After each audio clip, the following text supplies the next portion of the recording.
Bonsoir Julien, Bonsoir. je suis très heureux de vous accueillir sur le plateau de Bonsoir le Gard. Vous allez venir de temps en temps, il y a d'autres personnes de chez Leader Occitanie qui vont venir le mardi pour nous parler économie, bien évidemment, et l'actualité économique du territoire. Alors d'abord peut-être Julien, pour ceux qui ne vous connaissent pas, on va rappeler que vous êtes président du groupe DES qui intervient dans la maîtrise du risque nucléaire et technologique. J'ai fait un sans faute? Ça va, Non, c'est c'est bien tout ça?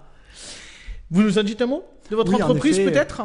En effet, on est un groupe de PME qui est basé à Bagnols-sur-Cèze. J'ai vu que c'était une ville que vous connaissiez moins, je vous y invite, avec 6 PME dans le risque nucléaire qui ont différents métiers pour environ 220 personnes dans toute la France. Ah oui, 220 collaborateurs, effectivement. Et le siège est à Tout à Bagnols-sur-Cèze? fait. Bon, c'est important, effectivement, de le dire. Ce soir, par contre, Julien, vous venez nous parler de l'impact pour les chefs d'entreprise des fermetures administratives, hein. Et on l'a vu encore très très récemment avec les centres commerciaux un peu partout dans la région et particulièrement à Nîmes, puisqu'il y a 2 centres commerciaux qui sont impactés. Oui, on parle beaucoup de tout ce qui est fermé et je pense qu'en effet, c'est ce qu'il faut en premier aider et surtout travailler pour pouvoir réouvrir, en effet. Mais moi, je voulais parler également du fait que les gens qui travaillent, qui ne sont donc pas fermés, eux aussi ont des impacts forts sur le quotidien, puisque Bien sûr. nous, chefs d'entreprise, responsables, salariés, ouverts, on doit travailler au rebond, à la reprise, répondre aux nouveaux marchés, arriver à travailler malgré un contexte compliqué.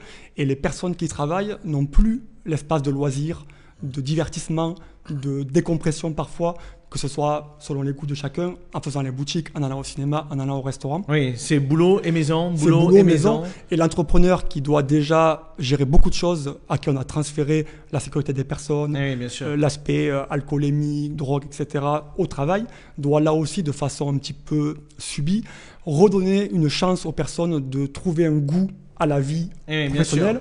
Encore plus peut-être, Encore plus on en ce peut le moment. dire, avec tous les protocoles sanitaires, tous les gestes barrières qu'il faut appliquer dans l'entreprise. Alors en effet, c'est aussi un point que je voulais aborder, puisqu'on voit dans les institutions publiques que les personnes attendent souvent des directives et des choses détaillées, adaptées à une école, à un collège ou à une instance de cantine, Bien par sûr. exemple. Nous, entreprises, on doit appliquer la loi en la lisant tout seul, en essayant d'imaginer comment la respecter, avec chacun son point de vue. Et Leader Occitanie sert à ça, à pouvoir partager entre chefs d'entreprise sur comment chacun l'a appliqué, quelles sont les bonnes idées, les astuces, pour que ce C'est soit finalement efficace. un partage d'expérience, c'est ça Julien. Chez Leader Occitanie, en tout cas, vous accompagnez dans cette démarche-là les chefs d'entreprise sur les bonnes expériences et les bonnes pratiques à adopter. Alors, on a à la fois différents projets que je pourrais aborder un petit peu ensuite, mais il y a bien sûr un espace permanent de benchmarking, d'échange entre chefs d'entreprise. Pour les TPE, les PME, les ETI, hein, les 3 tailles d'entreprise sont représentées dans un leader, avec des bonnes idées venant de tout le monde, hein. Une ETI peut être intéressée par ce que dit une TPE et Bien inversement. Et c'est là que l'espace d'échange permet aux chefs d'entreprise de ne pas se retrouver seuls face à ces problèmes et à ces questions. Un mot pour terminer sur Leader Occitanie, on va le rappeler, hein, parce que Leader Occitanie, aujourd'hui, elle a des antennes un petit peu partout dans la région et dans le département du Gard, c'est le cas également, puisqu'il y a une antenne à Nîmes, il y a une antenne à Alès, il y a une antenne à Bagnols-sur-Cèze, Tout à fait. Le ça va là Gard-Rhodanien, aussi, tout à fait. sur le Gard rhodanien, effectivement. Et aujourd'hui, c'est important de rappeler que chaque fois, les chefs d'entreprise des territoires peuvent se rapprocher de l'antenne de Leader Occitanie qui les concerne. Tout à fait, ce sont des grappes donc locales que l'on a créées pour qu'on soit au plus près des besoins des entreprises. Et après, on croise tout ça dans la fédération Occitanie, très proche de la région, avec une collaboration étroite autour de projets thématiques.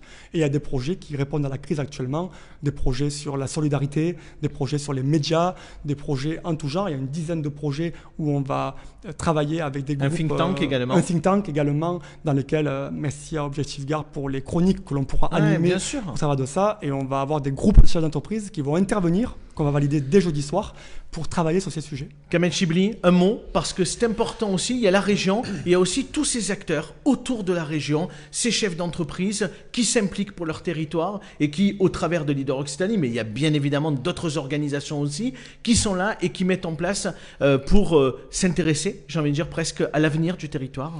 Oui, ils sont intéressés et puis ils sont surtout touchés de plein fouet. La crise n'épargne personne. Certains secteurs ne le sont pas, ça a été rappelé, certains secteurs sont touchés, mais il reste encore des entreprises qui ont aujourd'hui, ils sont debout. Et ces entreprises-là, et notamment Leader Occitanie, la démarche, elle est très bonne. Pourquoi? Parce que c'est créer la synergie. Toutes les entreprises ne peuvent pas tout savoir et tout comprendre. La région, bien sûr, qui auprès des comités de communes, des agglomérations, des métropoles, s'occupe du développement économique. Dans le contexte actuel, on peut comprendre que c'est un peu compliqué. Mais néanmoins, ce travail-là, la synergie, moi, j'ai dans un département où il y avait une histoire forte du textile, de l'aluminium et de la papeterie. Elles ont disparu d'un temps, la moyenne industrie qui avait quitté les territoires. On en a connu ici dans ce territoire-là. Mais aujourd'hui, vous avez des entreprises qui sont à l'arrêt, notamment sur l'aéronautique, mais qui, avec croisant d'autres entreprises, se disent avec les machines qu'on a, qu'est-ce qu'on peut faire d'autre dont l'économie a besoin. Et je crois que ce qui est fait par Leader Occitanie, c'est aussi la synergie pour se dire, tu es en difficulté aujourd'hui, qu'est-ce qu'on peut faire pour t'aider à trouver une solution ou un marché. Et je crois que c'est là où entre les institutions et les entreprises, c'est un maillon très fort pour créer et consolider, mais surtout sauvegarder et sauver l'emploi que l'on pourra sauver dans ce territoire du Gard. Merci Monsieur Chibli, merci Julien d'avoir été plaisir. avec nous ce soir. On se dit à mardi prochain avec vous ou peut-être notre intervenant de chez Leader Occitanie. Merci à